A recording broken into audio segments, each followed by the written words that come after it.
Hola, ¿qué tal? Sean todos muy bienvenidos a un nuevo episodio de Full Outdoor, en nuestro formato podcast. Y también en un formato un poco diferente, como ha venido siendo ya en las últimas semanas. Nuestro invitado de hoy es el señor Felipe Cancino Jorquera, a quien hemos tenido la posibilidad de conversar varias veces, pero hoy día, por la situación actual, tenemos la oportunidad de poder estar un poquito más tranquilo y pillarlo por estos lados. ¿Cómo estás, Felipe? Encantado de saludarte a la distancia. Hola Eduardo, igualmente mando un saludo grande desde acá de la casa, esta vez. Estás en la casa, veo que estás en el Cajón del Maipo. ¿Te pilló esto por casualidad? ¿Tú deberías estar hoy en el Cajón del Maipo? Porque convengamos que estamos cerca de mitad de mayo. ¿Estaba en tu plan 2020, 15 de mayo, 10 de mayo? Eh, ¿En tu casa? Buena pregunta. Es súper interesante lo que ha estado pasando durante los últimos meses ya, y creo que el tema del momento también es clave, porque a todos nos pilló en un momento diferente en nuestras vidas, ¿cierto? Algunos en un buen momento, otros en un mal momento, y esto ha sido súper difícil para todo el mundo. Creo que a todos nos ha pegado de una manera diferente. A mí específicamente, sí, yo tenía generalmente los meses de segunda mitad de abril, mayo, son meses que históricamente durante los últimos 9 años yo he tenido de vacaciones. Entonces, toda esta pandemia que nos ha estado afectando me pilló terminando la temporada. Esto partió en marzo y justamente una de las expediciones en la que yo estaba tuvo que ser cancelada, y eso en el fondo adelantó un poco mi regreso a casa.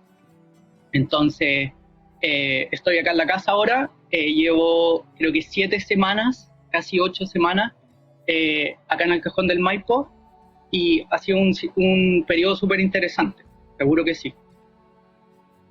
De alguna manera solidarizando con el resto de la población, porque esto pasa, y es comentario obligado, esto pasa por tratar de hacer las cosas bien, ¿cierto? Por tratar de colaborar en que la situación sea lo más estable posible. Yo veo que en tu círculo, ¿cómo esto ha afectado en tu círculo personal, familiar? ¿Cómo lo han trabajado?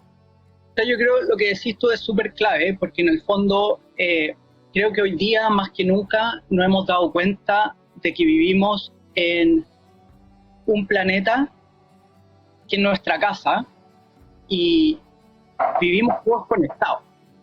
Hoy día la globalización ha permitido que estemos todos conectados de una manera tan grande que en el fondo lo que pasa en otro continente, en este caso eventualmente nos llegó, y lo veíamos súper lejano, ¿cierto? Cuando esto partió en diciembre, en enero, era algo que pasaba en otro continente súper lejos de acá, y de a poco se fue acercando, ¿cierto? Se fue expandiendo, fue viajando a través del mundo, llegó a Europa, todavía se veía lejano, y de a poco se fue acercando, y hoy día lo estamos viviendo en carne propia. Entonces, primero que todo, como destacar de que todos vivimos en el mismo planeta, y este tipo de cosas que son pandemias, que son expansiones masivas de un virus, en el fondo lo que pasa en un lugar eventualmente nos puede pegar también por lo mismo. Y sí, yo creo que mi círculo se ha visto súper afectado, y no solo mi círculo, creo que todo el país se ha visto afectado. Creo que hoy día hay que solidarizar con nosotros mismos. Creo que hay gente, como te dije al principio, que se ha visto afectada de distintas maneras, y creo que es súper importante el hecho de ser solidario y tratar de hacer todo lo que podamos para poder tener esta situación controlada. Felipe, ha sido tu recorrido hacia el mundo de la vida al aire libre, del outdoor, de guiar expediciones, de ser un un instructor, tiene un camino largo. Y yo hice mención a que, claro, tú decías, me encuentro en casa. ¿Esa siempre ha sido tu casa, Cajón del Maipo, siempre ha sido tu zona? ¿Cómo llegaste ahí? Cuéntanos por qué estás ahí. Sí, mira, llevo acá viviendo en el Cajón cerca de 6 años ya. Antes de venirme para acá a vivir, de elegir este lugar como un lugar donde quería vivir y habitar, yo estuve alrededor de unos 5 años más viajando por todos lados. La verdad es que no tenía una casa, vivía donde estaba y viajaba con 2 bolsos para arriba y para abajo, y generalmente vivía en distintos lugares donde iba trabajando o haciendo distintas actividades. Entonces, yo diría que empecé con este estilo de vida cuando salí del colegio. Después fui a la universidad, estudié, y una vez que terminé la universidad me dediqué a trabajar 100% al aire libre, en la montaña, y empecé a viajar a distintos lugares para poder trabajar. Entonces viajaba con mis 2 bolsos, ahí llevaba todas mis cosas, pasaba una temporada aquí, después me movía a otro lado, entre medio pasaba a la casa de mis papás donde tenía mis cosas acá en Santiago, y cambiaba un par de cosas aquí y allá, estaba un rato con ellos y me iba a otro lugar. Y eso lo hice por 5 o 6 años hasta que decidí, no sé si es la mejor palabra, pero establecerme en algún lugar. Y en ese momento decidí que quería vivir acá en el Cajón del Maipo por diversas razones, y desde ese entonces que vivo acá, en este lugar. Oye, ¿cómo construyes esa realidad?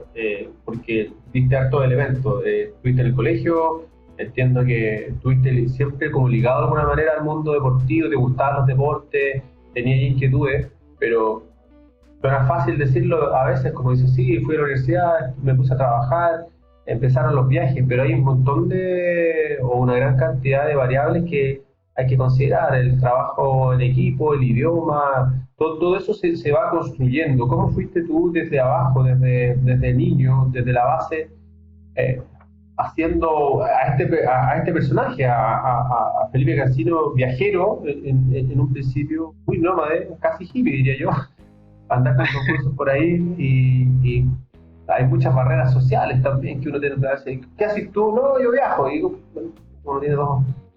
¿Cómo fue ese proceso? O sea, ¿nació muy del colegio o fue algo más que se fue dando? Mira, gracias por la pregunta, porque la verdad es que uno a veces, cuando ya uno se dedica a esto, la verdad es que pasa tan rápido que uno a veces se olvida del proceso. Y creo que es importante hablar del proceso. Entonces, hay varias cosas que fueron marcando un poco mi camino. Yo creo que, como tú bien decías ahí, al principio, cuando yo era más chico y estaba en el colegio, hubieron 2 cosas que siempre estuvieron presentes. Una de ellas fue el deporte, y la otra fue la naturaleza. A mí siempre me ha gustado estar en la naturaleza y estar al aire libre. Y a través del colegio y distintas actividades me fui involucrando con la naturaleza. Cuando era súper chico fui scout, después en el colegio siempre teníamos actividades un poco extra programáticas, y hacíamos campamentos, distintas actividades, mucho trabajo social también, y creo que esas cosas me fueron marcando y me fueron involucrando un poco con la naturaleza. Y también, por el otro lado, tuve una carrera deportiva que fue súper marcada. Yo empecé a jugar fútbol desde los 5 años, y siempre estuve en escuelas de fútbol, jugué en el equipo de fútbol del colegio, y incluso el fútbol hasta los 13, 14 años era como mi norte, mi rumbo. Yo quería ser futbolista profesional, llegué a jugar en los cadetes de la U cuando era chico, y el deporte y la competencia fueron súper determinantes en mi vida temprana. Entonces, yo creo que por ahí partió todo, y creo que hubo un hecho súper grande o crucial en mi vida cuando era chico, que fue una lesión. que en el fondo terminó con mi sueño de ser futbolista. A esa edad, estar parado 1 año y medio y sin hacer deporte tanto tiempo, te deja atrás inmediatamente a una edad súper competitiva. Oye, Entonces en ese momento, perdón. Antes de la, no quiero pasar de la lesión así rápido. O sea, me gustaría, desde esos 5 años a los 13 años, oye, hay harta disciplina de futbolista, porque uno dice, quiero ser futbolista, claro, uno va jugando, pero cuando te metes a un club, ya hay un trabajo, tienes que compatibilizarlo con las clases, hay entrenamiento. Sí. Ya no eras el típico niño que salía a jugar a la calle con sus amigos, ya tenía unas actividades más que extraprogramáticas, ¿no? Sí, pues, mucho entrenamiento. Yo entrenaba 2 veces a la semana, jugaba todos los fines de semana. Para mí eran sagrados los partidos de fútbol. Me sacaban del colegio algunos días a la semana temprano para entrenar al club y ese tipo de cosas. Entonces, claro, mi vida siempre estuvo ligada un poco a la disciplina del entrenamiento, porque había que entrenar para que al equipo le fuera bien.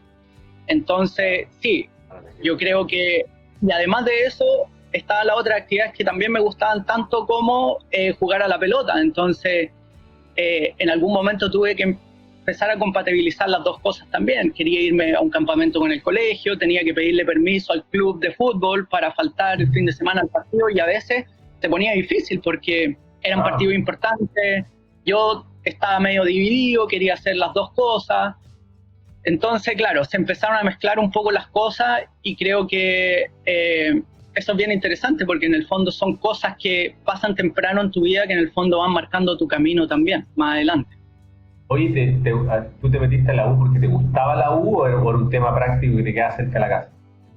No, siempre fui hincha de la U. Siempre, eso ha sido como algo que también marcó mucho mi vida y para mí era un orgullo también jugar por la U. Yo tengo algunos amigos de la Universidad de Chile y a la gente que le gusta la U tiene una personalidad, no sé si resiliencia es el concepto más indicado, pero qué manera de aguantar, ¿no? Qué manera de aguantar, de bajar, de subir y bajar y tener ese orgullo, digamos, que en el mundo del fútbol se debe jugar harto con eso, ¿no?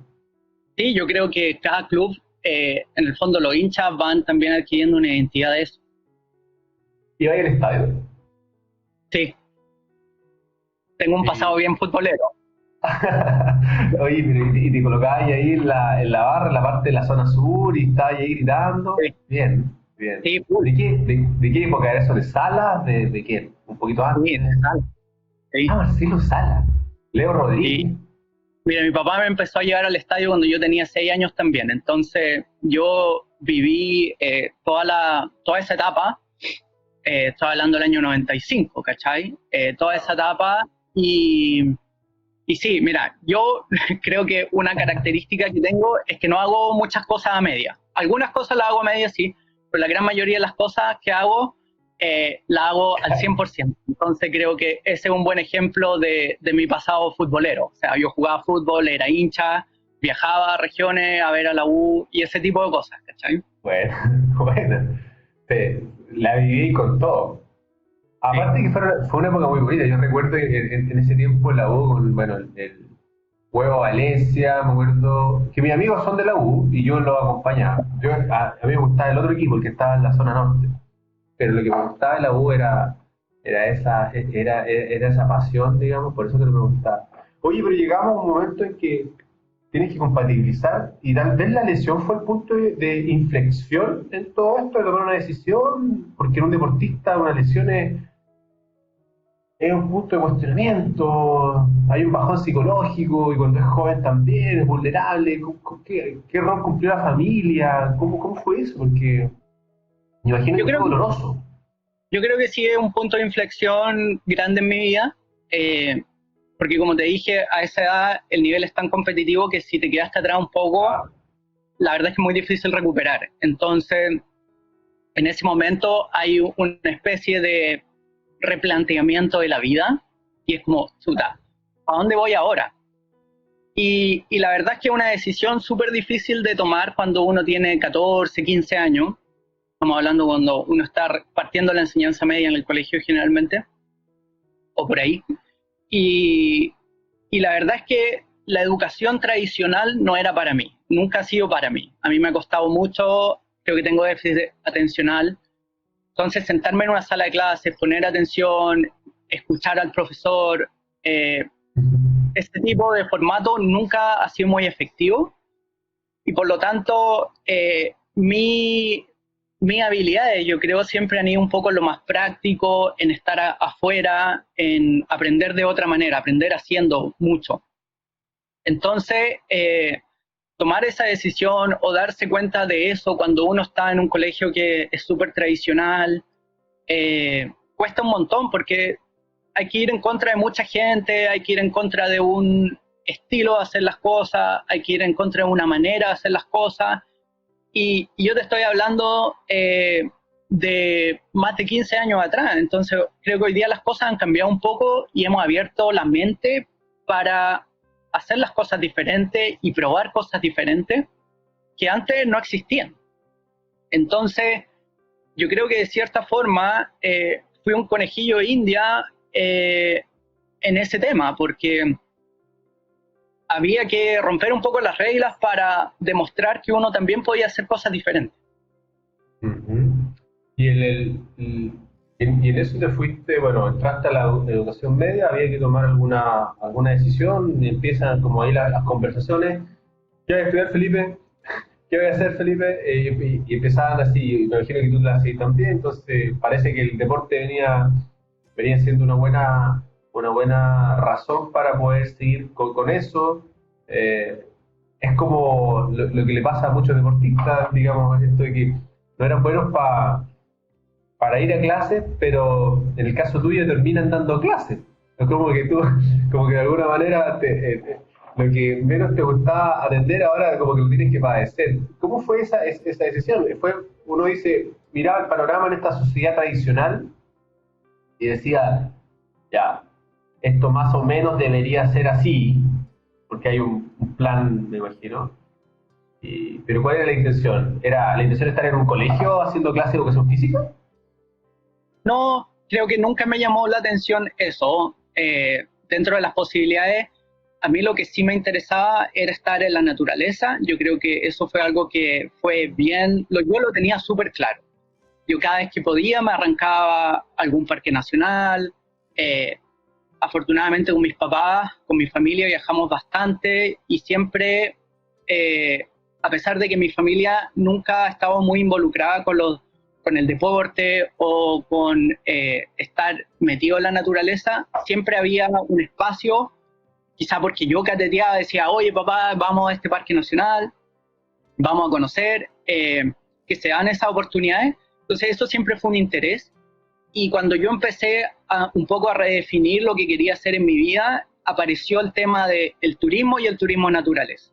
Y para mí, yo me agarré de eso, porque en el fondo para mí era una vía de escape o una vía de conexión hacia la naturaleza. Y empecé a investigar, porque hace tanto tiempo atrás no habían muchas carreras que te entregaran esas oportunidades. Entonces, finalmente, yo creo que el tiempo fue clave porque estaban partiendo las carreras de turismo aventura, ecoturismo, y ahí yo vi un interés súper grande. Ahora, volviendo un poco atrás y respondiendo a tu pregunta de cómo fue eso de manejarlo en el colegio sobre todo, fue difícil, o sea, decirle a los profesores que te estaban educando para que tú fueras doctor, ingeniero, arquitecto, fue súper complicado honestamente porque estas carreras alternativas en el fondo no eran una posibilidad en un colegio tan tradicional, entonces no eran bien vistas tampoco. A mí me decían de frentón, no estudie eso, te vas a morir de hambre, ¿cachai? Y eso es duro escucharlo cuando uno tiene sueños y cuando uno en el fondo está tratando de forjar su camino hacia el futuro, ¿cachai? Como que te cortan un poco la ala. Entonces, bueno, yo siempre he sido un poco porfiado y llevado mi idea y creo que a veces hay que ser porfiado y llevado sus ideas para cumplir los sueños. ¿En qué colegio estabas? ¿Perdón? ¿En qué colegio estabas? Yo estaba en el Sagrado Corazón. ¿El de Manquehue o el del centro? Talagante, perfecto. Tradicional. ¿Ah? Tradicional. Entonces, claro, se dice, se esperaba, como dicen, esperábamos otra cosa. ¿Cachai? Eso de la expectativa es duro, ¿eh? Es duro manejar cuando uno es joven porque no quería decepcionar a los papás. Hay todo un tema. Pero esa decisión hubo por la convicción. Yo hace un tiempo atrás tuve la posibilidad de tener una conversación muy interesante con una persona muy ligada a la naturaleza, y hay algo que me quedó muy marcado. Y yo le hice una pregunta y ella me dijo, la experiencia. Fue la experiencia lo que me hizo estar donde estoy. Al parecer en tu caso es similar, porque entiendo de tus palabras de que esta experiencia de haber sido, no sé, deportista, pero también scout, de tener este contacto, de ir conectando, te fue generando un vínculo que encontraste un camino, en realidad, no te llegó, como tú dijiste, buscaste una salida. Y fuiste conejillo de Indias porque también entiendo que fuiste primera generación de, de lo que serían las carreras de turismo aventura en Chile. O sea, eres de los primeros que iban a ver los resultados de esto. ¿Qué se comentaba? Ustedes le decían, jóvenes, ustedes son los primeros. ¿Qué pasaba ahí? Fuimos efectivamente conejillos de India. Habían un par de institutos, universidades o educaciones institucionales que partieron con esta carrera un poco antes, y yo sabía que quería estudiar ecoturismo, y cuando llegó la hora de decir dónde, en el fondo, a mí lo que me interesó fue ser la primera generación de una institución que estaba partiendo con la carrera. Aunque suene un poco extraño, para mí había un interés en eso, como en ser la primera generación, y en el fondo como definiendo lo que íbamos a hacer. Y fue algo que siempre se comentó, creo que transparentemente, donde estudié, que fue el tema de que por nosotros se iba a definir lo que iba a ser la carrera. Yeah. Y que había espacio para errores, había espacio para éxitos también, pero siempre fue algo que nos marcó, yo creo. ¿Dónde fue? ¿Dónde partiste? Yo estudié en el Duoc. ¿Y en qué sede se estudiaba en ese entonces? San Carlos Apoquindo. San Carlos, perfecto. Sí, hoy día la carrera ya no está en San Carlos Apoquindo, está en Antonio Varas, me parece. Pero sí, nosotros estudiamos en San Carlos Apoquindo y partimos la carrera y la terminamos allá. Entonces teníamos un tremendo patio de juego ahí para una sala de clase. ¿Y los compañeros estaban, tú sentí igual de motivados que tú, en general? No. Pero era lo mismo. Sí, eso fue algo que yo me di cuenta y que la verdad me decepcionó un poco, porque, no sé, tal vez uno tiene distintas expectativas cuando sale del colegio y cree que todo el mundo tiene la película clara, pero lamentablemente no es así. Y creo que estas carreras sobre todo se prestan un poco para algún tipo de personas que tal vez creen que esto es pasarlo bien, creen que, no sé, esto es pura chacota, y la verdad es que yo creo que no es así. Yo creo que como cualquier carrera profesional hay que tomárselo en serio. Sí. Y es igual de serio que cualquier otra carrera. Nosotros lo que hacemos al aire libre como profesionales es tan válido como lo que hace cualquier otra persona en sus trabajos, y tiene incluso más responsabilidad que muchos trabajos.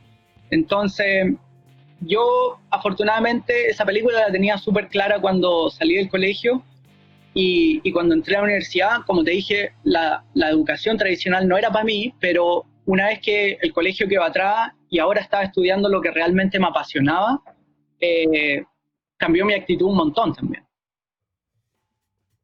¿Y buscaste encontraste fórmulas para poder tener ya trabajos más prácticos? Dijiste, bueno, esta es la malla curricular, aquí voy a tener un espacio, porque cuando uno sale del colegio sucede que ya tiene una libertad mucho más amplia. Uno dice, uy, pero me están sobrando días, me sobran tardes, me sobran fines de semana. ¿Cómo empiezas a configurar ese? Porque también hay otra responsabilidad, las pruebas y todo lo demás, pero se abre un espacio, me imagino, en tu cabeza de donde dices, bueno, acá puedo salir a descubrir nuevas cosas. Tipo, bueno, yo creo que al contrario de lo que tú decís, me faltaba tiempo. Porque cuando salí del colegio, agarré todas mis cosas, agarré un bolso y me fui a Pucón. Y tuve esa experiencia temprana en mi carrera, incluso antes de empezar a estudiar. Entonces, con esa experiencia, yo ya sabía a dónde iba. Tenía una referencia, tenía algo que podía imaginar, sabía lo que podía hacer. Entonces, eso me ayudó, esa experiencia que tuve temprano, me ayudó también a conseguir trabajo.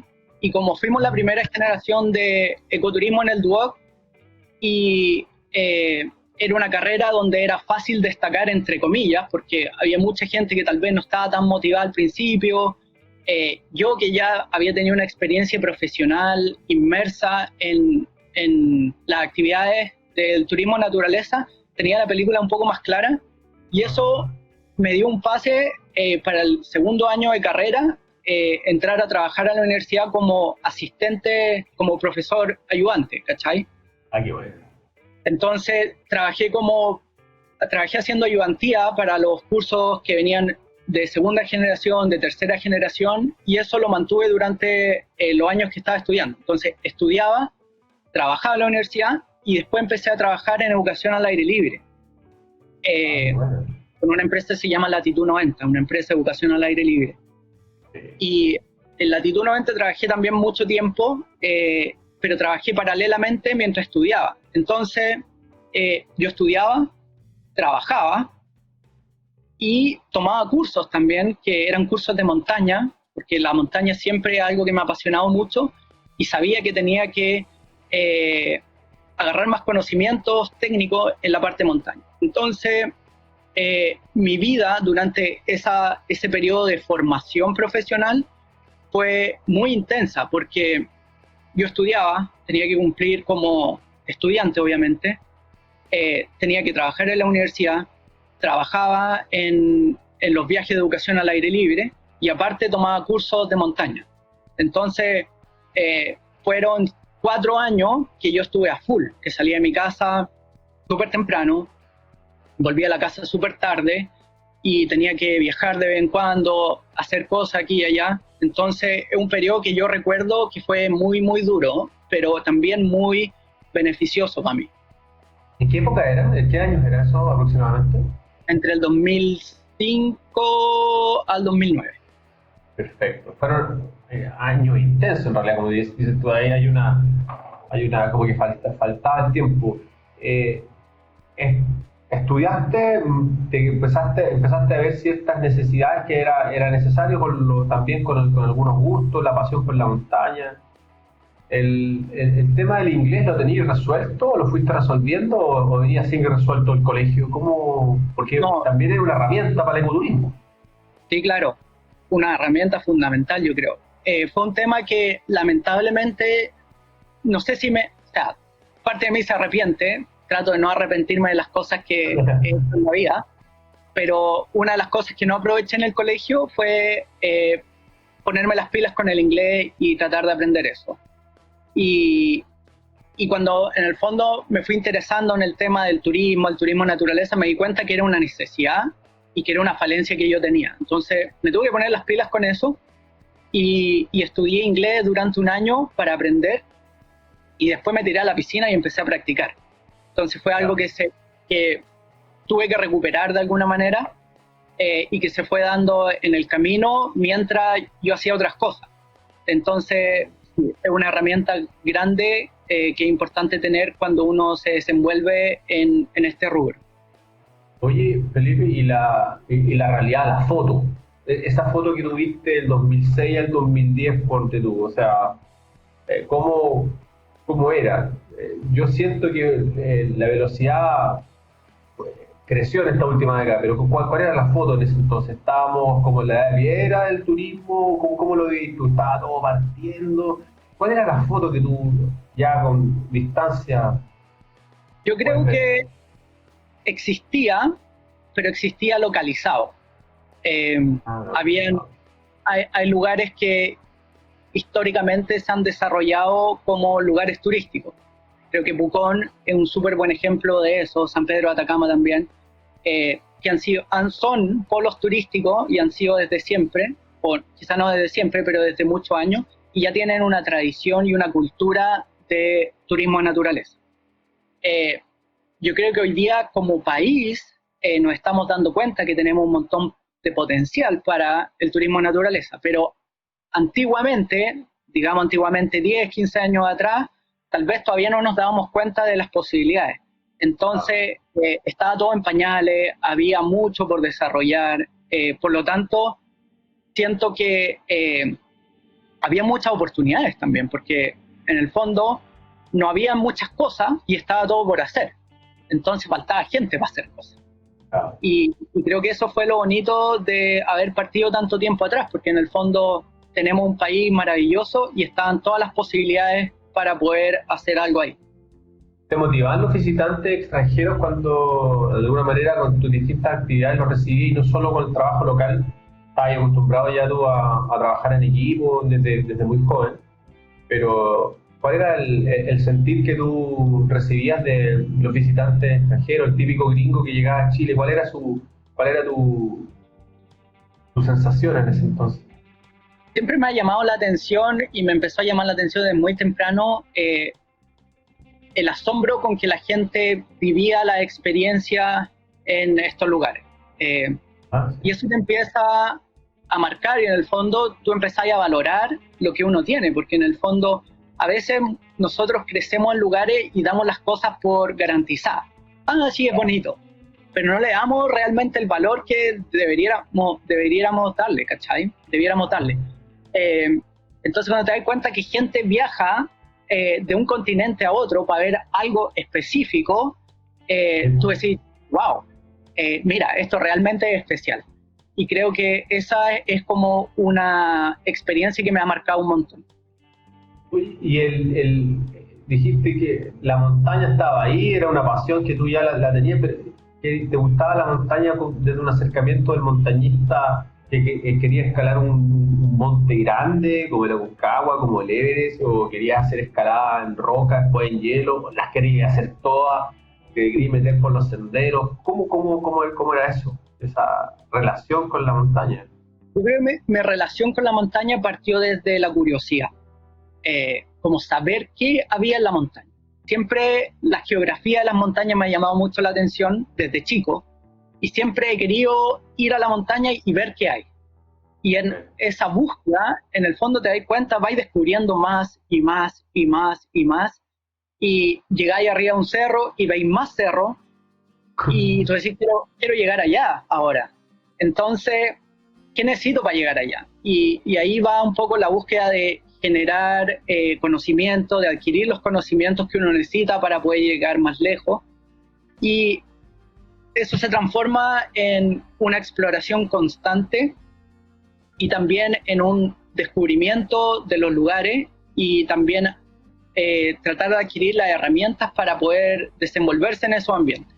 Entonces, en algún momento uno se da cuenta, chuta, esto ya no es solo caminar, sino que necesito escalar, necesito aprender distintas técnicas, y ahí empieza un poco el proceso de capacitación más técnica para poder llegar a estos lugares.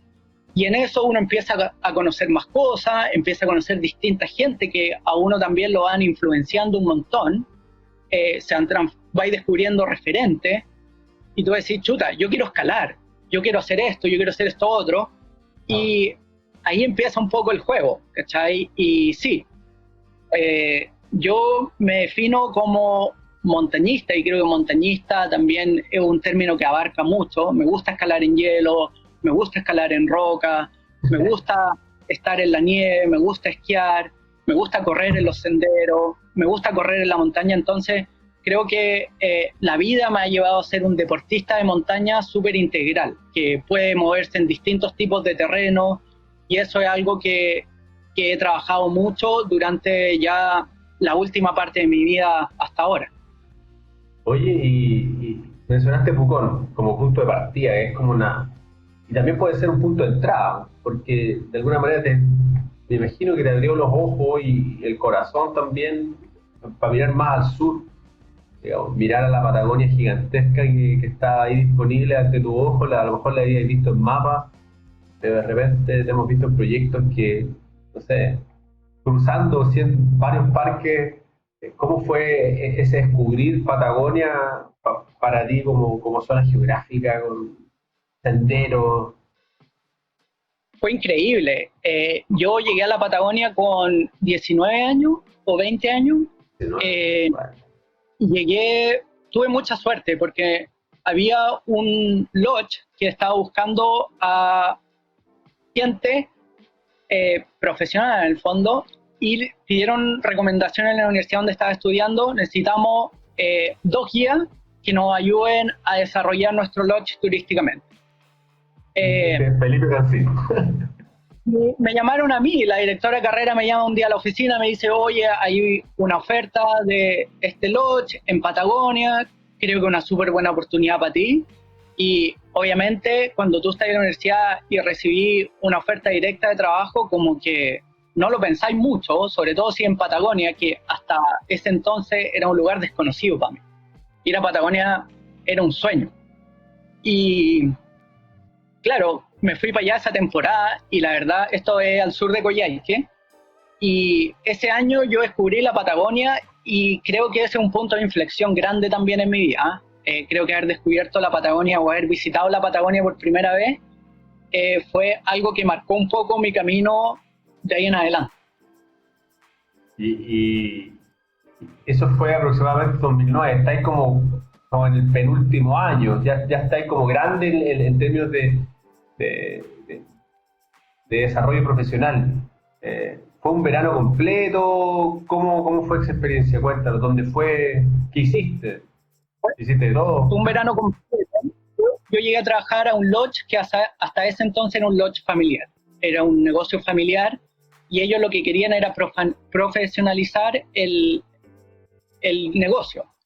Entonces, en el fondo yo llegué a trabajar ahí como guía, y trabajé de guía de caminata, de cabalgata, de típicos paseos que uno hace al sur de Coyhaique, por la carretera austral.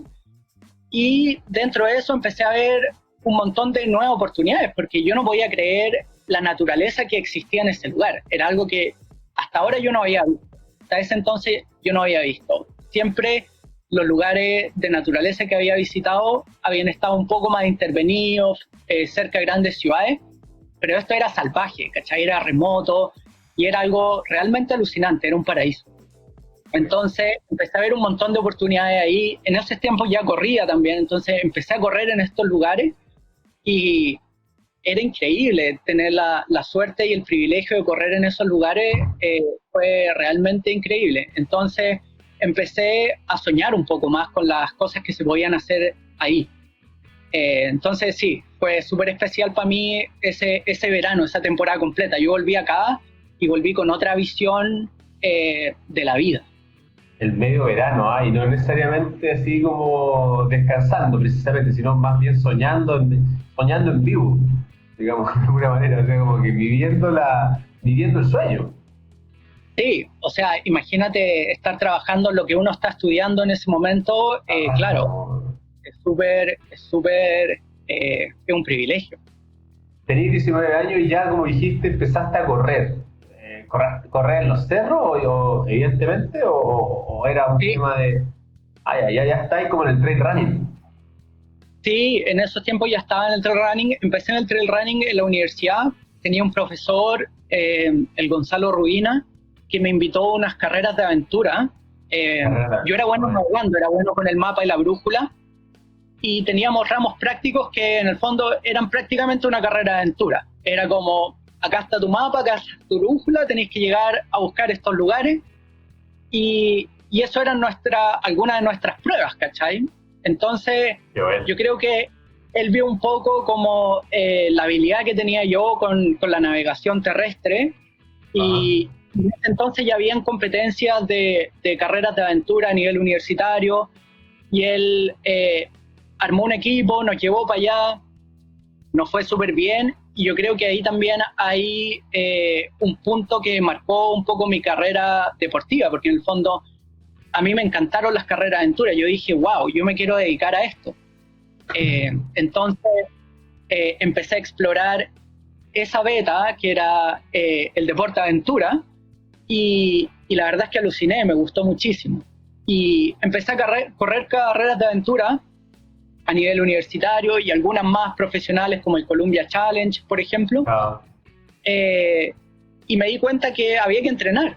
Y había que entrenar duro, porque las carreras eran duras, ¿cachai? De larga duración, muy físicas, muy mentales también. Entonces me empecé a entrenar en el trail running. Yo dije, bueno, voy a empezar a correr más en los senderos, y ahí empecé a descubrir otro mundo, como que cada cosa me ha llevado a la otra, y empecé a ir a carreras de trail running que estaban recién partiendo acá en Chile, para poder entrenar. Y me empezó a ir bien en las carreras de trail running, y dije, mira, tal vez me podría empezar a dedicar al trail running también. ¿Me está gustando esto? Sí, me está gustando, lo encuentro súper simple, que era otra de las cosas que me gustaban mucho, porque en comparación a las carreras de aventura, el trail running lo único que necesitaba era mis zapatillas, y el curso de la carrera estaba marcado, habían cintas, ya no tenía que navegar con el mapa de la brújula, ya no tenía que viajar tanto en el auto, con la bicicleta, a veces conseguirme kayak y un montón de equipamiento. El trail running era un par de zapatillas y no necesitáis nada más. Entonces ahí me gustó mucho la simplicidad del trail running y le empecé a dar duro. Empecé a ir a carreras de trail running, carreras de trail running, carreras de trail running prácticamente todo el año. Y me empezó a ir bien y ahí como que yo dije ya, me voy a meter en el trail running y postergué un poco las carreras de aventura por lo mismo. Entonces en ese tiempo cuando me fui a Patagonia ya corría aventura, entonces se empezaron a compatibilizar muchas cosas. Oye, y tenía, bueno, me imagino que había algunos referentes en ese entonces, pero qué buena definición esa de la simplicidad, de eso de correr casi más liviano, con menos equipaje, de que la mente se fuera para otros lados tal vez, y recorrer senderos donde las sensaciones son otras también, porque en el fondo Sí, claro. lo empiezas a ver de una manera totalmente diferente, ¿no? De todas maneras, o sea, como te dije, el hecho de correr en Patagonia fue algo que yo no había tenido la oportunidad de vivir nunca. Eso de estar en un lugar tan remoto y estar tan conectado con la naturaleza, donde no haya gente, no te vas a cruzar con nadie, llega a lugares donde empieza a haber bosques nativos de lenga, de coigüe, empieza a haber glaciares, lagos, ríos, y son paisajes que realmente te marcan un montón. Entonces son experiencias que yo viví temprano que en el fondo definieron un poco mi camino. Oye, y cuando eres chico no te gustaba ir a clases, pero terminaste dando clases, llegaste a NOLS. Sí. ¿Cómo fue cómo encontraste a NOLS? Una escuela, digamos, globalmente conocida y que justo, mira la casualidad, justo tiene una sede en Chile, precisamente en Patagonia. Sí, no, sí, ha sido todo súper interesante la manera que se han dado las cosas en mi vida. Creo que cada cosa me ha llevado a la otra, como lo dije anteriormente. Y cuando terminé de estudiar la carrera, me titulé en ecoturismo, yo sentía que quería hacer algo más, quería más herramientas todavía, quería practicar mi inglés. Y en esa búsqueda aparecen dos opciones. Una es hacer un diplomado y trabajar en Nueva Zelanda con un Working Holiday. ¿Ya? Había un programa de becas, yo no sé si todavía existe ese programa de becas, pero podía postular a esta beca a Nueva Zelanda para trabajar y estudiar. Me parecía una idea súper atractiva porque podía practicar mi inglés, podía estudiar y podía trabajar. Y por otro lado aparece NOLS.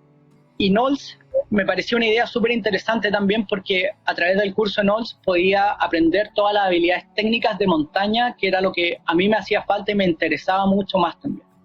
Y aprender inglés y practicar el inglés. Todos los cursos de NOLS a los que uno postula con las becas que tiene NOLS son cursos en inglés. Entonces las dos posibilidades me iban a cumplir los objetivos que yo tenía, que era aprender inglés, seguir aprendiendo, desarrollándome. y postulé las dos cosas al mismo tiempo, a ver que, esperando, cruzando los dedos, que resultara una. Y vienen los periodos de resultados, y me fueron 2 becas. ¿Ah, las dos? Las dos. Como que las dos cosas habían salido aprobadas, y en el fondo tenía que elegir en ese momento, ¿cachai? Que lo divertido es que yo postulé, y uno a veces postula esperando algún resultado positivo, pero aquí se dieron los dos, entonces tuve que elegir, y yo creo que ahí quizá tal vez hay otro punto de inflexión que marcó mi camino o mi rumbo, pero claro, opté por el curso de NOLS porque el tema de aprender habilidades técnicas en la montaña era lo que más me interesaba, y a la vez podía practicar mi inglés. Y acepto esta beca y me voy a Patagonia a tomar esta beca con NOLS. Y pues, claro. ¿En qué curso? ¿Cómo se llama ese curso? ¿Cuánto duraba? ¿En qué consistía? Yo postulé a un curso que se llama Semestre en Patagonia. El Semestre en Patagonia es un curso que tiene distintas secciones. Tiene una sección de primer auxilio para empezar, después tiene una sección de kayak, que son 30 días en los fiordos de la Patagonia, después tiene una sección de montaña, que son 30 días en las montañas de Patagonia, y después tiene una sección independiente donde nosotros como alumnos armamos y planificamos nuestra propia expedición por alrededor de 10 días, donde vamos solos sin instructores. Entonces, postulé ese curso en inglés. Yo era el alumno chileno becado, era el único chileno, nadie más hablaba español dentro del grupo de alumnos. Y, tipo, obviamente me forzó a hablar inglés durante 3 meses, dura el curso.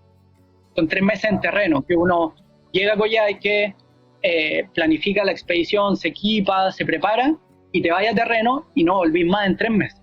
Bueno, había todo un tema, porque en el fondo ya teníais experiencia, habíais salido harto, le habíais puesto harto, pero en el fondo ya todo dependía de ti. Eres de alguna manera extranjero en tu propio país, tenías que en el fondo ya te estaban pasando herramientas como más pro, y o sea, de alguna manera tiene bien puesto el nombre, te hacía el líder obligado, o sea, porque no tiene esa finalidad de crear liderazgo de alguna manera en torno a estos desafíos que ustedes mismos se buscan, ¿no? Ojo, tú fuiste a buscar el problema. Y mira, es súper interesante lo que tú decís, porque sí, la escuela NOLS es una escuela de liderazgo al aire libre. Y en ese entonces, tal vez va a sonar súper contradictorio lo que yo voy a decir, pero no era lo que quería. Yo no quería desarrollarme como líder. Yo quería aprender técnicas de montaña y quería practicar mi inglés. Entonces, cuando llego a NOLS, empiezo a escuchar todas estas cosas y en el fondo, la verdad es que no me interesaban tanto en el momento, pero le empecé a poner atención de qué se trataba toda esta filosofía y me empezó a llamar la atención y fue como, mira, esto tiene un montón de sentido, esto es interesante. Tal vez me puede servir mucho incorporar esta herramienta a mi desarrollo profesional y personal también. Y me empecé a meter en el cuento, ¿cachai?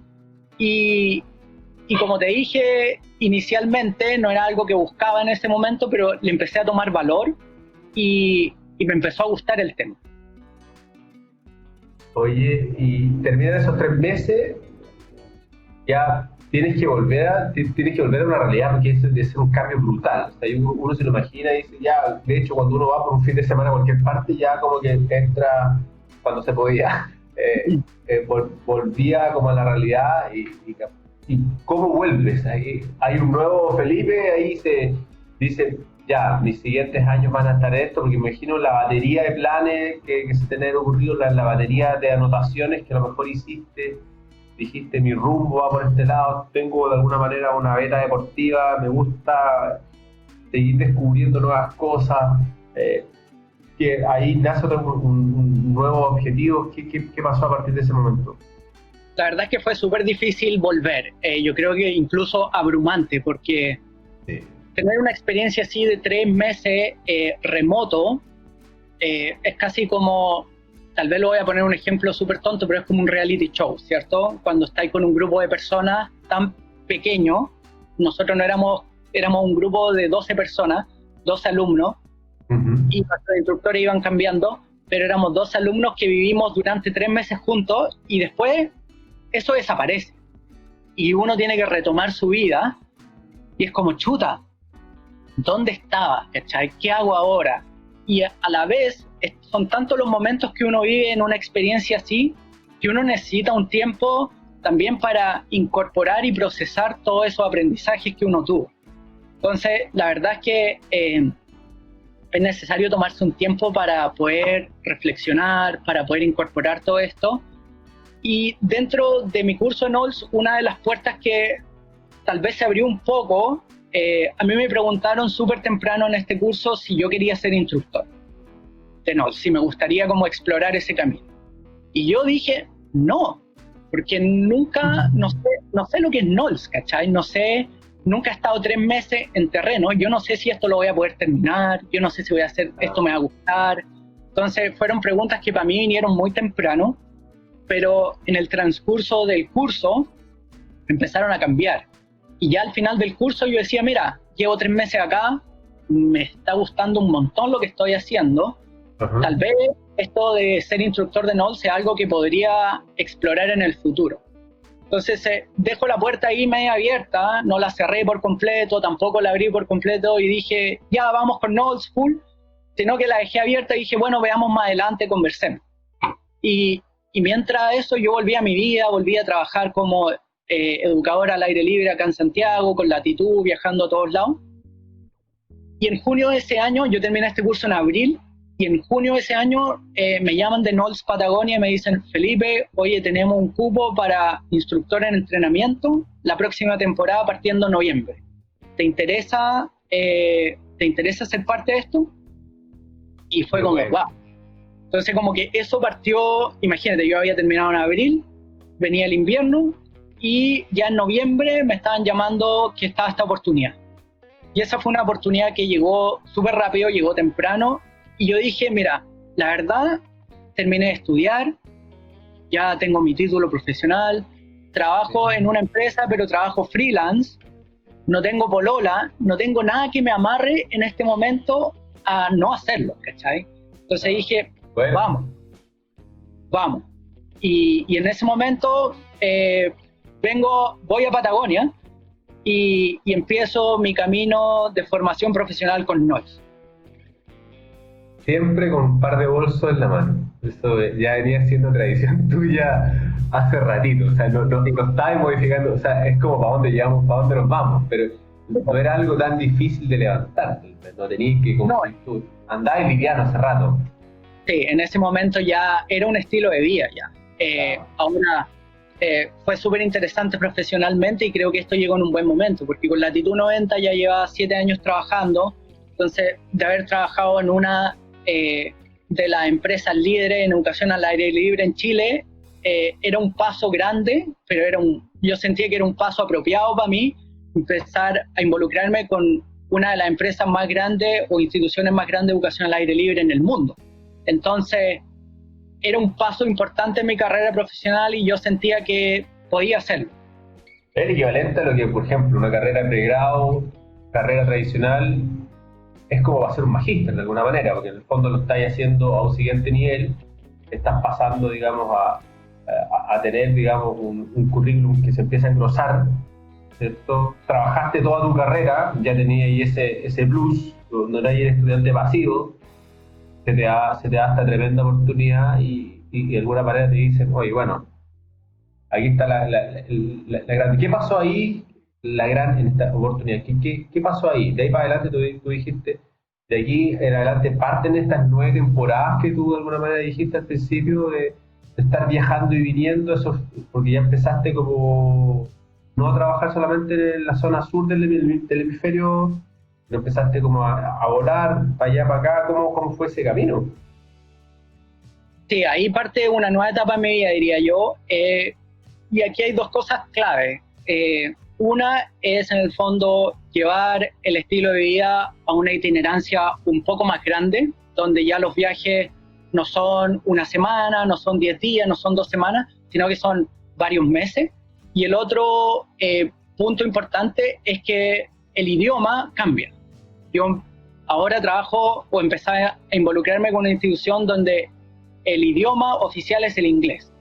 Entonces, creo que ese es un paso grande, empezar a trabajar en otro idioma, un paso grande en la vida también, porque no solo profesionalmente, sino que personalmente.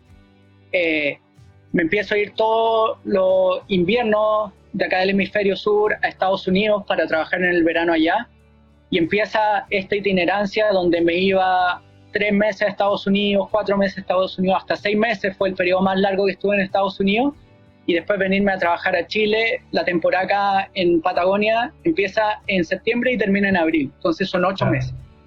Entonces yo pasaba 8 meses en Patagonia y pasaba 3 meses en Estados Unidos. Entonces empieza esta doble modalidad de verano-verano en todos lados, que dentro de todo en la montaña tampoco es tan verano porque las condiciones son bien diferentes. Sí. Entonces, sí, es un tremendo paso en mi vida y cambió mucho, me dio un montón de experiencia. Trabajar en otros países, yo trabajé o he trabajado en Estados Unidos, he trabajado en Canadá, llegué a trabajar en India, he trabajado 2 temporadas en los Himalayas indios, y eso han sido experiencias que me han abierto los ojos y me han dado mucha experiencia profesional y personal también. ¿En Estados Unidos principalmente en qué zona? ¿En Canadá en qué zona? En la zona norte de Estados Unidos, noroeste, arriba de California, arriba de Oregon, en Washington. Washington es como la esquina antes de pasar a Canadá. Perfecto. Y es una zona como si uno quisiera hacer un paralelo con Chile, ¿parecido a qué? Mira, yo agarraría el mapa de Estados Unidos y como que lo invertiría. Entonces, estas latitudes que en el fondo tenemos en el hemisferio norte, estaríamos hablando de lo que es Puerto Montt hacia el sur, básicamente como la Patagonia. ¿Cuál es la diferencia que tú percibes, aparte de lo que es, bueno, el territorio, sí, el idioma, la gente? ¿Cuál es lo que tú percibes de esa otra naturaleza en el hemisferio norte? ¿Qué se respira ahí? Mira, creo que a diferencia de nuestro país, hay un tema cultural que es súper interesante, porque justamente la zona que se llama Pacific Northwest o el Pacífico Noroeste de Estados Unidos es donde se desarrolló la industria al aire libre en Norteamérica. Aquí es donde están todas las marcas grandes de equipamiento outdoor, de ropa outdoor. Entonces la cultura es totalmente diferente a la cultura que tenemos acá. La gente se ha relacionado históricamente con la naturaleza y los deportes al aire libre también. Entonces eso fue algo que me llamó la atención mucho cuando llegué allá, porque me di cuenta que toda la gente hacía actividad al aire libre y era culturalmente aceptado. Y yo decía, en Chile es totalmente lo opuesto. Nosotros, cuando alguien hace actividad al aire libre acá o hace actividades de deporte aventura, es casi un bicho raro, ¿cachai? Fue un poco inusual. Entonces, eso para mí fue un choque cultural grande, que recuerdo, que me llamó mucho la atención. Decía, wow, no puedo creer lo incorporado que está el tema del deporte de naturaleza, el tema de la actividad al aire libre, en la cultura, dentro de la cultura. Oye, Felipe, y en estos viajes, bueno, te fuiste a otras latitudes también, porque y empezaste a desarrollar otra sensibilidad. Recuerdo una vez una historia extraordinaria, a ver si la logramos aquí desarrollar, cuando hiciste un crowdfunding para poder llevar una escuela con un amigo hindú y anduvieron por unas zonas increíbles.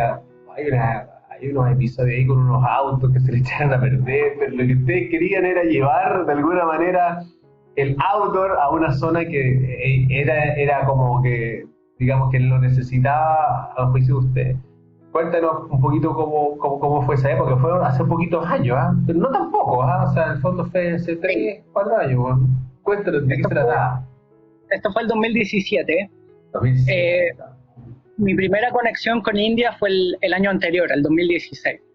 Y yo me voy a liderar una expedición a los Himalayas indios, y yo creo que eso ha sido una de las cosas más increíbles que he hecho en la vida. La verdad es que creo que cualquier montañista sueña con llegar a Himalaya alguna vez. Es una de las cordilleras emblemáticas que tenemos en este planeta, la más alta. Y haber vivido esa experiencia en las montañas remotas de India es algo que a mí me ha marcado mucho. por distintas cosas. La primera es un poco lo remoto que es India, y esto es algo que agradezco en comparación con Nepal y otros países de ese vecindario. India es un país que está muy poco desarrollado todavía. Entonces, el turismo en las montañas no existe de la misma manera que existe en Nepal, por ejemplo. Entonces, uno cuando se mueve en los senderos de India, por las montañas, por los Himalayas, tú no veís carteles en inglés, no veís toda esta industria que está establecida en otros países. Y es todo súper roots, es todo súper remoto, súper también apegado a la identidad de la cultura en India. Y eso para mí me llamó mucho la atención y estoy súper agradecido de haber vivido los Himalayas desde esa cultura que está poco occidentalizada. Entonces creo que ahí hay un tema de atracción con obviamente las montañas y lo espectaculares que son geográficamente y escénicamente, pero también con el lado cultural. Entonces la segunda oportunidad que fui a India al año siguiente, tenía este amigo hindú, que se llama Bharat, y él me invita a viajar y me dice, oye, yo creo que tú deberías conocer más India, deberías viajar un poco más. Y yo le digo, la verdad es que yo no quiero tener una experiencia, yo no quiero ser un turista en India. Yo quiero tener algún tipo de conexión que tenga más significado, más que ir a un lugar, sacar un par de fotos, mirar aquí y allá e irme. Yo quiero hacer algo y dejar algo. Entonces ahí partió un poco la idea de hacer algo y yo decía, chuta, ¿qué puedo entregarle yo a India? La verdad es que creo que India tiene más cosas que entregarme a mí que yo al lugar y a la gente. Entonces por ahí sale la idea de hacer un curso, en el fondo entregarle una experiencia a la gente local. Y en ese tiempo yo ya venía pensando un poco en algunas acciones que ayudaran un poco a mitigar el impacto del cambio climático. Y ahí hay un tema súper importante que tal vez no tenemos por qué meternos a fondo, pero es el rol de la mujer en culturas no occidentales. Y en el fondo que lo que necesita la mujer en estos países es empoderamiento y son herramientas para poder desarrollarse y no tener 10 cabros chicos, ¿cachai? Por el tema de la sobrepoblación. Y ese tema yo lo venía trabajando hace un tiempo en mi cabeza y yo dije, mira, tal vez acá hay una oportunidad para hacer algo en India y empoderar a un grupo de jóvenes, mujeres, para hacer actividad al aire libre. Y así parte un poco el proyecto que lo llamamos Smiles for Spiti, sonrisas para Spiti. Spiti es un valle que está... Spiti es un valle que está al otro lado de los Himalayas, en la frontera con Tíbet. Entonces, para mí era un lugar súper atractivo de conocer. Yo no conocía el otro lado de los Himalayas y cruzar los Himalayas y llegar allá, para mí era una idea súper atractiva y sobre todo si íbamos a hacer algo con sentido. Entonces ahí parte un poco la idea que llevamos a cabo en 2017 y claro, llegar allá fue épico. Pasaron un montón de cosas en el camino y la verdad es que creo que podría escribir un libro al respecto porque hay cosas que fueron bien insólitas y que yo decía, mira, esto si algo va mal, podría ir muy mal acá. Entonces es como divertido, fue una bonita aventura. Crearon un crowdfunding, recuerdo, invitaron a toda la gente a que se pudiera unir también, porque era también de alguna manera poder comprometer al resto de la gente que creía en este proyecto. Pero hay hay muchas anécdotas. Yo recuerdo que conversamos cuando tú estabas en Estados Unidos y estabas comprando equipamiento y ibas a viajar en rumbo a India pero en ese trayecto pasaron un montón de cosas, tanto así que habían hecho todo, recuerdo, y tú una vez comentaste que se les echa a perder el auto en pleno camino y tú dijiste, esto se acaba acá. Cuéntanos un poco cómo fue eso, porque en el fondo era como decías tú, si todo puede salir mal, aquí puede salir peor. Mira, esto pasó, yo había dejado 2 semanas después de trabajar en India, para hacer este proyecto, para llevarlo a cabo. Y todo fue un proceso de aprendizaje porque necesitábamos algunos medios para comprar equipamiento. Obviamente queríamos hacer las cosas bien y de manera segura, por lo tanto necesitamos un montón de cosas que no teníamos y levantamos un crowdfunding para juntar los medios y juntar las lucas para comprar las cosas que necesitábamos, comprar la comida, comprar los equipos. Y fue interesante porque yo nunca había hecho algo así y tuvimos que aprender en el camino a hacerlo. Finalmente dijimos, levantamos un presupuesto, necesitamos $1,200 para llevar este proyecto a cabo y lo juntamos.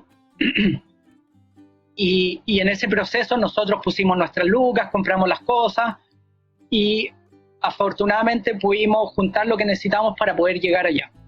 Y en este proceso de llegar allá habían un par de tecnicismos que eran súper difíciles de sortear.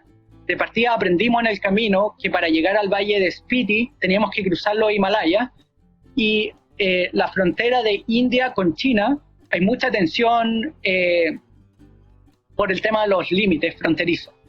Y es súper loco porque todas estas fronteras están controladas por los militares. Hay policías militares que controlan la frontera y tienen distintos puntos de chequeo. Como hoy día el tema de la aduana sanitaria, un poco lo mismo, pero allá controlados por los militares. Y resulta que uno de los problemas que había era que no podían ingresar extranjeros que no tuvieran un permiso. Y el permiso, el tecnicismo de conseguir este permiso es que no se podía conseguir para grupos que no fueran de más de 5 personas. Entonces yo era obviamente el único extranjero en este lugar y nosotros ya habíamos presupuestado una cantidad de tiempo en este lugar y habíamos destinado cierta cantidad de recursos, por lo tanto era súper acotado y no teníamos muchas ventanas para poder sortear un poco las distintas logísticas que necesitamos para llegar ahí. Y se nos empiezan a ocurrir ideas medio extrañas ya en el camino. Íbamos con mi amigo en el auto y fue como, chuta, ¿cómo conseguimos esto? ¿Cómo convencemos a la gente de lo que nosotros queremos hacer es algo bueno? Con las barreras culturales que existían, con las barreras ideológicas que existían, ¿cierto? Y empezamos a ver maneras de un poco evadir la ley. Y en estas maneras de evadir la ley empiezan a salir una idea bien loca, así como, bueno, ¿qué pasa si te vistes como hindú? Porque tu color de piel igual podría pasar piola. Tiene un color de piel más oscura, podemos pasar estos controles si tú no hablas nada, tal vez podemos lograrlo. Y yo decía, bueno, pero ¿qué pasa si me preguntan algo? Yo no sé hablar hindi y creo que es peligroso. Entonces descartamos esa opción. Después se nos ocurrió otra idea de que tal vez a mí me podían dejar en el auto en un punto del camino antes del control y yo correr por arriba del cerro y encontrar el auto al otro lado del control. Sí, pero si me pillan y me voy preso, como que las consecuencias son muy altas. Si las cosas salen mal acá, pueden salir muy mal. Entonces empezamos a explorar distintas, ya plan B, C, D, todos los planes habidos por haber. Y resulta que una de las opciones que salen en ese momento es dar, en el fondo, hacer un backtrack, devolverse todo lo que habíamos manejado ya por 2 días y llegar por otro valle que no estaba controlado. Pero para cruzar este valle necesitamos cruzar 2 puntos altos de los Himalayas. Nosotros andamos en un auto que era enano y los caminos son sabidos que son malos allá. Entonces, la verdad es que no teníamos otra opción. Tuvimos que devolvernos, viajamos en el fondo 2 días de vuelta y 2 días más por este otro camino, y todo esto sin dormir. Nosotros manejamos día y noche y nos turnábamos, y allá en India uno maneja al lado, nosotros acá manejamos al lado izquierdo, allá manejáis en el lado derecho. Entonces nos turnamos para manejar y yo trataba de manejar en la noche cuando no habían autos, porque uno igual se maneja, está tan acostumbrado a manejar por el lado izquierdo, perdón, al lado derecho, que acá tenía que manejar por el lado izquierdo con el volante al otro lado. Entonces era un atado que era súper difícil de controlar. Entonces así lo hacíamos, nos turnábamos para llegar y manejar en estos lugares, y eventualmente el auto en la mitad de los Himalayas se nos rompe. Y ahí quedamos botados, con todas nuestras cosas, todo nuestro equipo. Y yo dije, bueno, hasta acá llegamos, o sea, teníamos esta ventana de tiempo para hacerlo, teníamos todos estos recursos destinados, todo este tiempo destinado, y aquí estamos en la mitad de los Himalayas botados, literalmente botados, y no hay nada que hacer. O sea, yo dije, hasta acá llegó todo. Y es un sentimiento de frustración súper grande, obviamente, de decepción también, pero también es un poco la vida, ¿cierto? Yo creo que es uno de los aprendizajes que he adquirido con las expediciones de montaña. En el fondo, cosas te van a pasar todo el tiempo, y cómo reaccionamos nosotros ante esas situaciones es lo que marca la diferencia en nuestra actitud. Entonces quedamos botados, y ahí tuvimos que esperar que algo pasara. Fue como, bueno, esperemos el milagro. Y eventualmente pasa un camión, y nosotros le hacemos dedo y nos recoge. Y eso nos permitió llegar a donde queríamos llegar. Pudimos volver, en el fondo, a redireccionar lo que queríamos lograr, y lo llevamos a cabo igual, en una ventana un poco más acotada, pero se llevó a cabo el proyecto que habíamos tratado de poner en desarrollo. Llegaron en el momento, el auto quedó botado, me imagino, por ahí en alguna carretera en India. Ustedes, sí, el auto implementado. Y llegaron con todo, subieron ahí todos los materiales, le dieron los talleres a las niñas, que en el fondo de alguna manera eran las que tenían que empoderar. ¿Tuviste relación? ¿Se generó algún tipo de conexión, vínculo? ¿Hay algún tipo de comunicación con Speedy? Sí, ha sido fue un proyecto súper bonito lo que nosotros hicimos. Yo estoy muy agradecido de haber tenido esa experiencia y de haber sido un poco el cerebro de esa experiencia. Y creo que una de las cosas clave, de los éxitos claves que tuvo el proyecto, fue haber tenido a mi amigo Bharat como local, de cierta manera, porque él ha podido continuar la comunicación y la formación de esas personas. De ese grupo de 15 niñas con las que trabajamos, hay un grupo de alrededor 3 o 4 niñas que han seguido escalando. Hoy día hay un festival grande de escalada en Spiti, que es un festival de escalada en hielo, que se hace en los inviernos allá, y Bharat ha invitado a estas niñas a participar de este festival, y ellas han estado escalando en hielo y se han seguido empoderando en la escalada. Entonces, para mí fue súper bonito haber sido parte de esa formación inicial. Obviamente yo vivo acá en Chile, estoy súper lejos de lo que es India y del Valle de Spiti, pero súper agradecido de que Bharat de cierta manera haya podido continuar un poco con la formación y la integración de estas niñas al mundo de la escalada. Así que muy contento de que eso en el fondo llevó a tener fruto. Y de alguna manera, ¿sientes que has meditado la posibilidad de hacer algo así similar en Chile?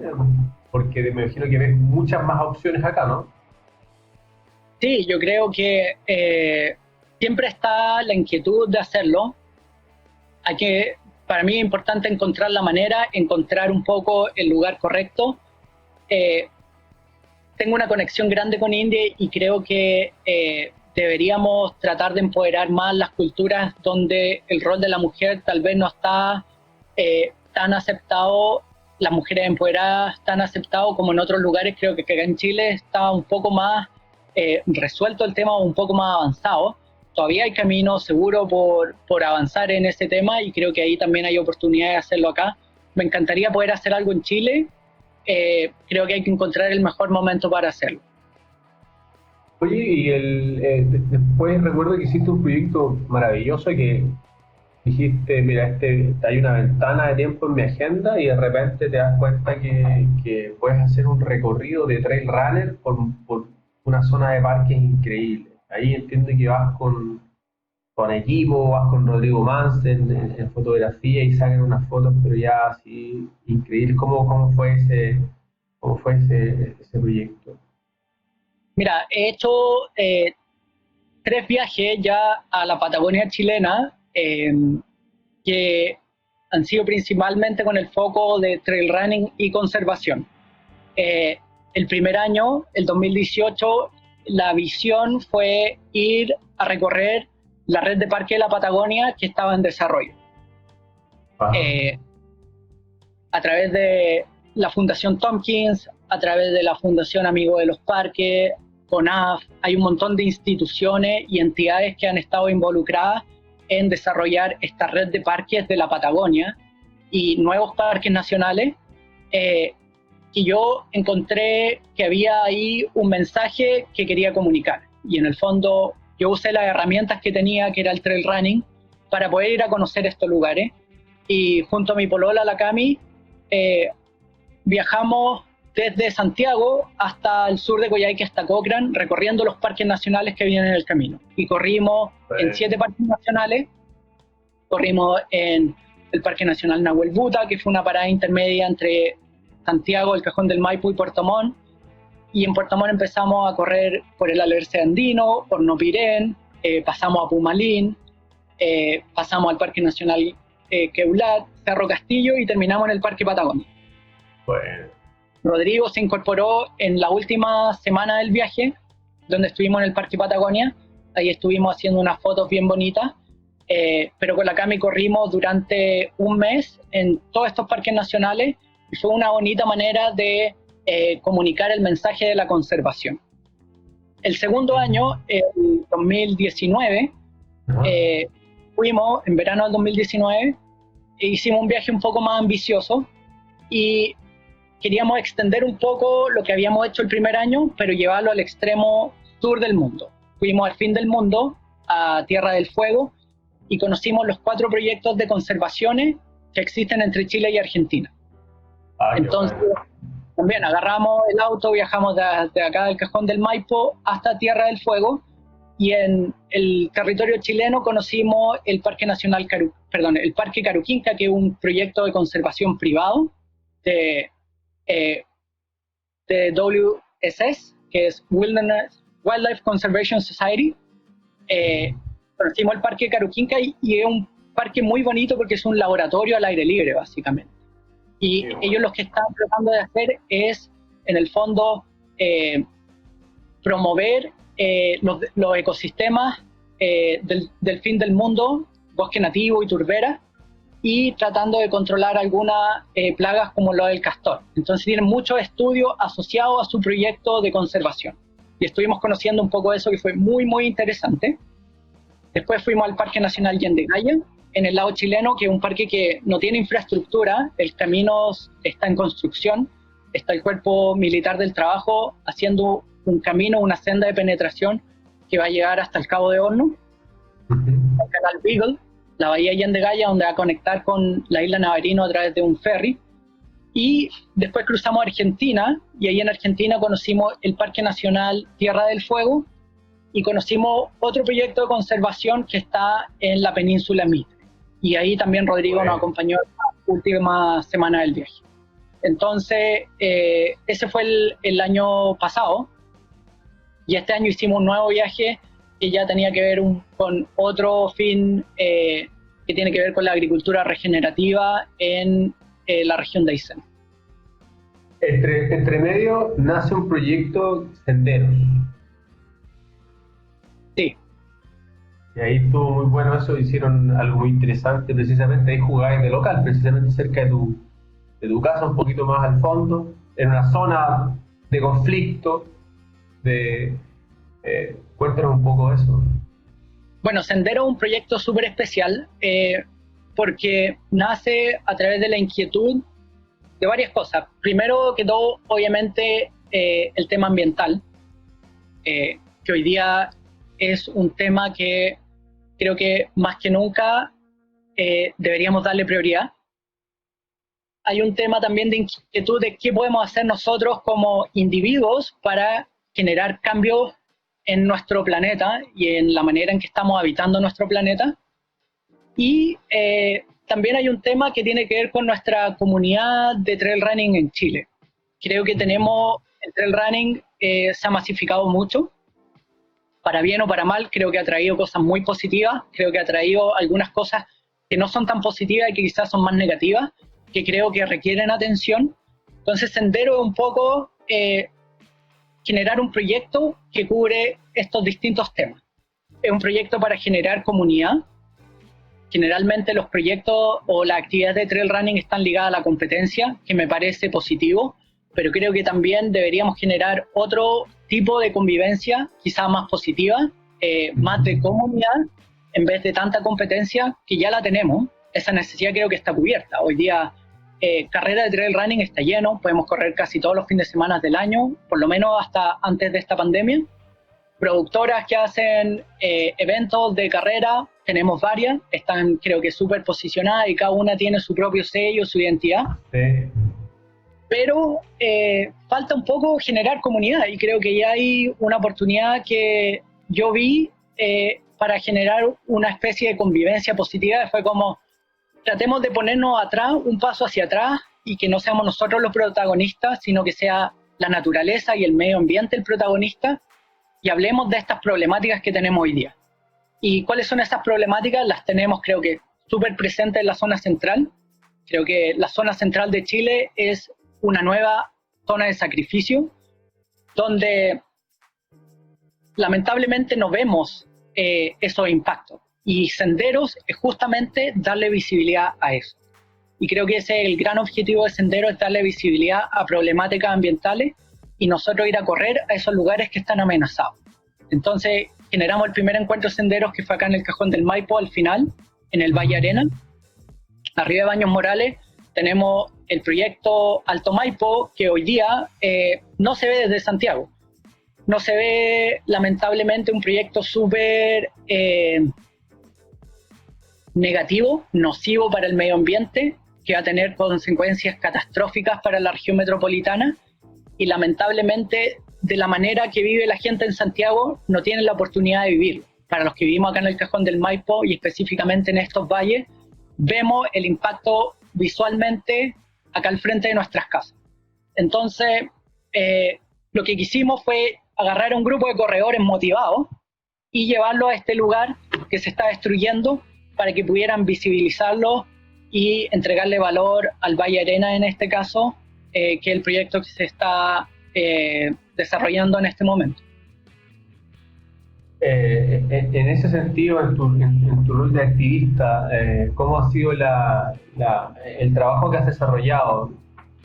Tú eres junto a la marca Patagonia. ¿Cómo han ustedes ahí, digamos, de alguna manera unido, digamos, intereses? Porque están sin una misma dirección, claramente.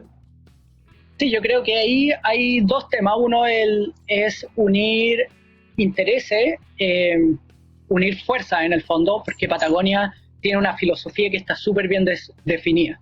Patagonia está en el negocio para salvar el planeta Tierra. Esa es la misión de Patagonia.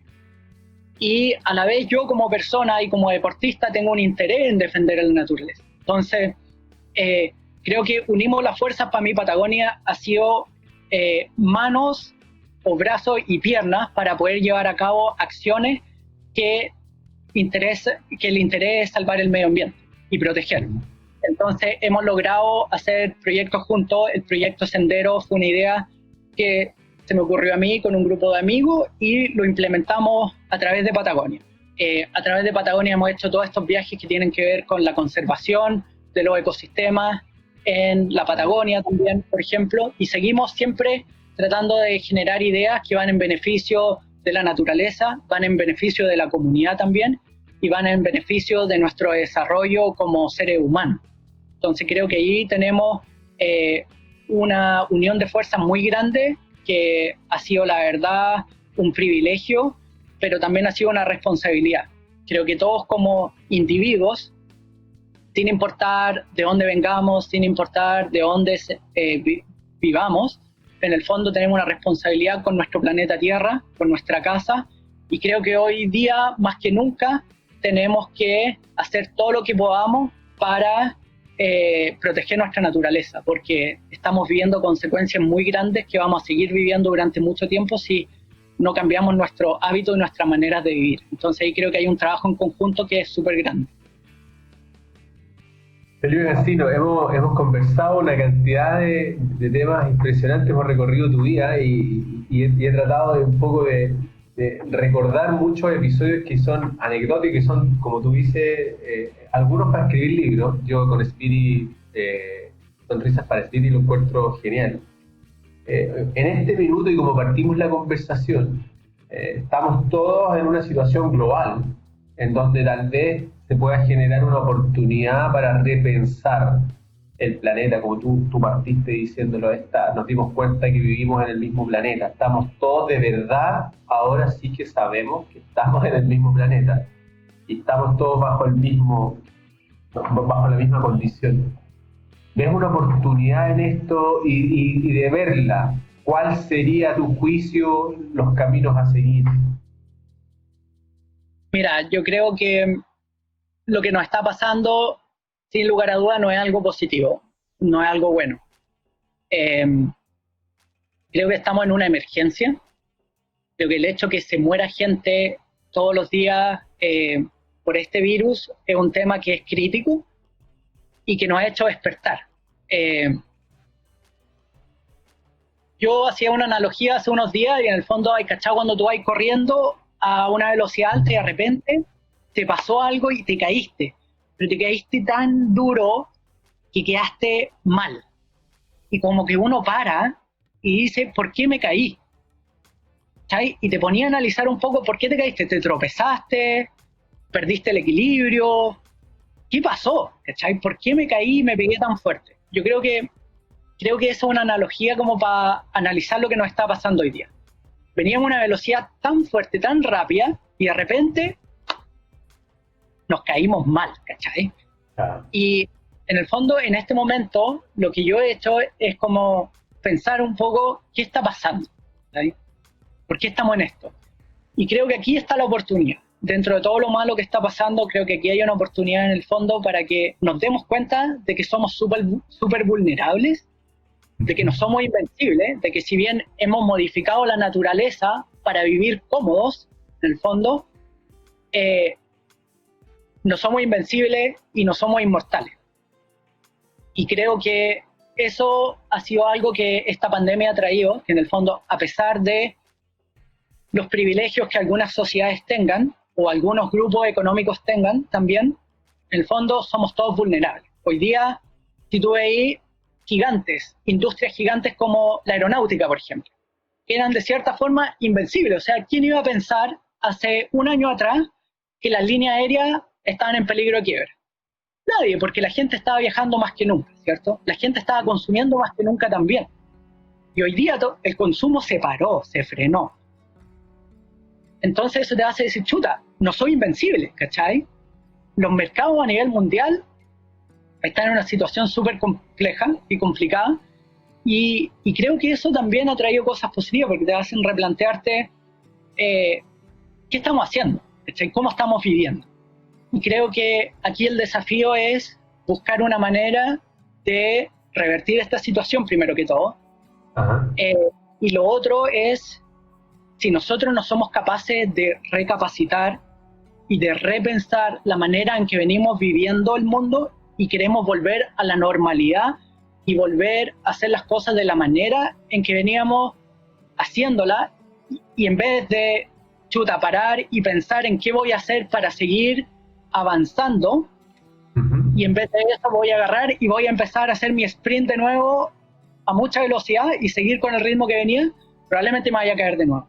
Entonces, si nosotros no paramos y pensamos, ¿por qué me caí? Ya, mira, voy a cambiar esta manera de avanzar y voy a seguir con un paso tal vez diferente, nos vamos a caer de nuevo. Y eso es lo peligroso, que cuánta gente va a tener que seguir sufriendo y muriendo en el futuro para que nosotros nos demos cuenta de que la manera en que estamos viviendo no es sostenible.